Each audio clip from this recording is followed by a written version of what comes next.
What's up guys, my name is Tarun Molri और आज हम एक बियर्ड ट्रिमिंग प्रोसेस को देखेंगे। ट्रिमर के सारे अटैचमेंट्स को जानेंगे और कैसे एक नीट वेल ग्रूम्ड बियर्ड को अचीव करें जिससे आपकी जॉ लाइन भी एनहांस्ड हो।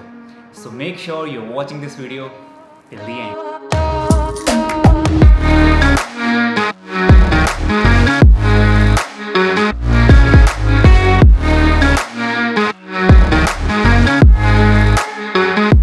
This video is partnered with Syska grooming kit और इसी को यूज करते हुए we will be enjoying the trimming process.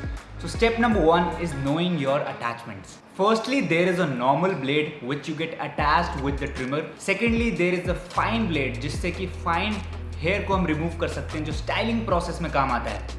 Then there is a body hair remover. ये जो attachment है ये body के hair को remove करने में help करती है। And lastly, there is a nose hair attachment जिससे नाक के बाल आप trim कर सकते हो। अब जो normal blade है उसके साथ एक और attachment आती है जो ऊपर लगती है जिससे up to 10 mm तक हम अपनी beard को trim कर सकते हैं। And this is your go-to attachment to trim your beard.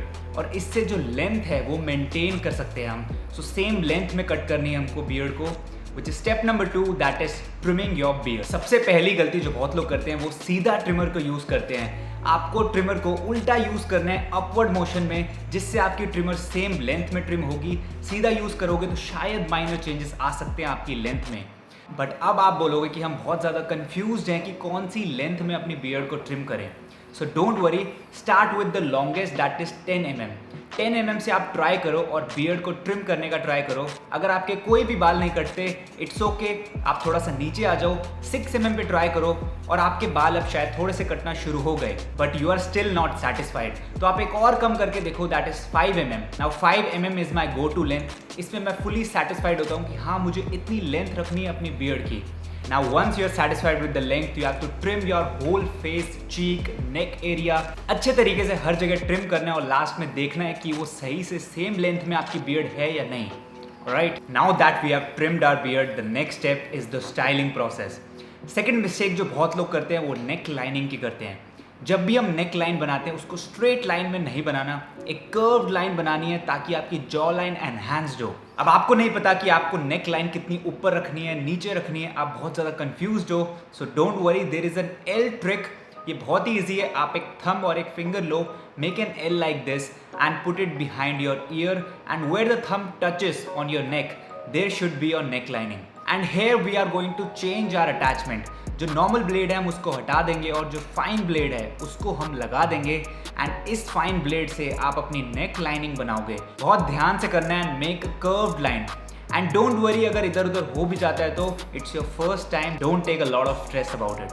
Alright, अब जो रेस्ट ऑफ द हेयर है वो आप अपने फाइन ब्लेड से ही रिमूव कर सकते हो अपने नेक के। ऑलमोस्ट रेजर वाला काम करता है, इससे छोटे छोटे बाल जो हैं बहुत इजीली ट्रिम हो जाते हैं and you can style your whole beard with this. अब हमारी बियर्ड ट्रिम हो चुकी है, नेक एरिया भी क्लीन हो चुका है and now it's time for your cheek and your minor styling process. अब पर्सनली मैं सबसे पहले अपने चीक के जो लेफ्ट ओवर हेयर हैं छोटे छोटे उनको रिमूव करता हूँ, एक नीट लुक आता है उससे। And then I like to keep a natural L. बहुत ज़्यादा शार्प नहीं रखता मैं, बहुत लोगों को शार्प रखना पसंद है, पर मैं एक नेचुरल एल बनाने का ट्राई करता हूँ। इसको आपको बहुत ध्यान से करना है क्योंकि जैसा आप एक साइड पे करोगे वैसा ही आपको दूसरी साइड पे करना पड़ेगा, राइट। और इसके बाद I don't like to close my moustache and my chin beard, उसके बीच में मैं एक छोटा सा गैप रखता हूँ and I like this style. और आपको अगर लग रहा है कि आपके मूंछ के जो बाल हैं वो बहुत ज़्यादा लंबे हो गए हैं, आपके लिप्स तक आ रहे हैं, तो इसी फाइन ब्लेड से आप स्ट्रेट लाइन में ध्यान से अपनी मूंछ को भी ट्रिम कर सकते हो। इसके बाद आपकी बियर्ड बहुत ज़्यादा नीट लगेगी and that's it. You have to wash your face and see the magic. आपकी बियर्ड बहुत ज़्यादा वेल ग्रूम्ड हो जाएगी, नीट हो जाएगी, आपकी जॉ लाइन एनहांस हो जाएगी और आपका जो फेस का लुक है वो ओवरऑल बहुत ही ज़्यादा चेंज हो जाएगा।